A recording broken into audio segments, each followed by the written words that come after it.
Olá, meu nome é Samed Hadi, eu sou aluno do programa de pós-graduação em Bioinformática pela Universidade Federal de Minas Gerais e hoje vou contar uma pequena parábola para vocês. Em seguida, vamos relembrar alguns assuntos para entender como ela se encaixa no contexto biológico. Então é o seguinte: uma mulher foi a um forró e levou consigo uma criança de colo. Passado algum tempo, ela foi convidada por um homem para dançar, mas não podia por causa da criança.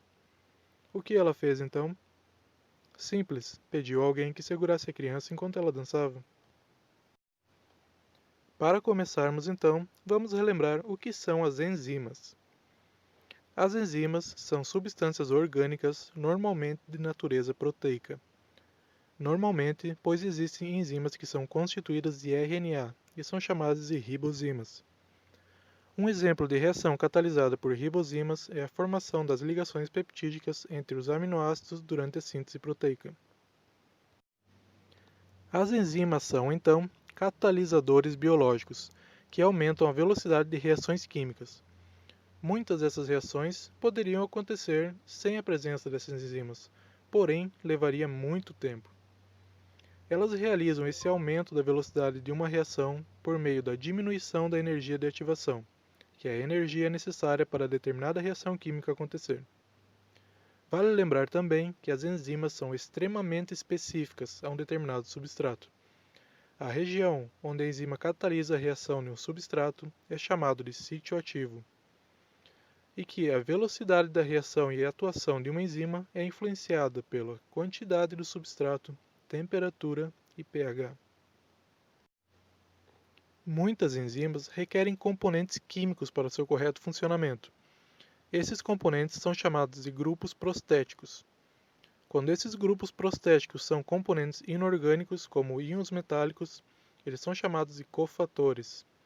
E quando são componentes orgânicos, são chamados de coenzimas. A tabela abaixo mostra alguns componentes inorgânicos e as enzimas com as quais eles reagem.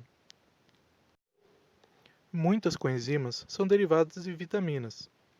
As coenzimas se ligam de forma não permanente às enzimas e funcionam como transportadoras de grupos funcionais, elétrons ou átomos específicos. A tabela abaixo mostra algumas vitaminas precursoras de coenzimas e as enzimas com que essas coenzimas reagem. Algumas coenzimas são tão conhecidas que parece que elas é que são as responsáveis pela reação. E apesar de muitas delas serem fundamentais para que uma reação ocorra, elas na verdade são um acessório de uma enzima. Nesse vídeo, daremos destaque a duas coenzimas essenciais na respiração celular que atuam como aceptoras e doadoras de elétrons.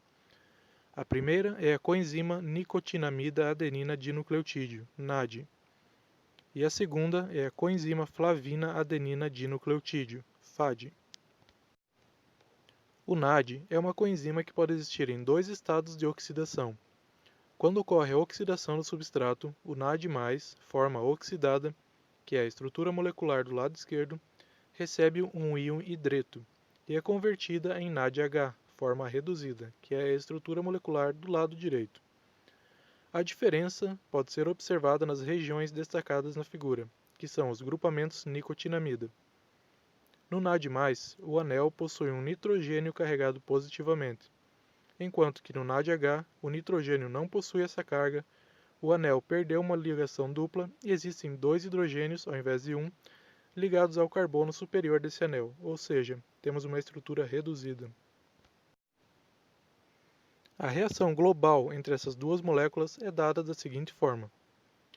O NAD+, consome 2 elétrons e 2 íons H+, para formar a coenzima reduzida, NADH, e liberar um íon H+, para o solvente aquoso. Um exemplo de reação química biológica em que há a participação do NAD é a conversão do gliceraldeído 3-fosfato a 1,3-bifosfoglicerato, reação pertencente à glicólise e que é catalisada pela enzima gliceraldeído 3-fosfato desidrogenase. No FAD, a ideia é a mesma.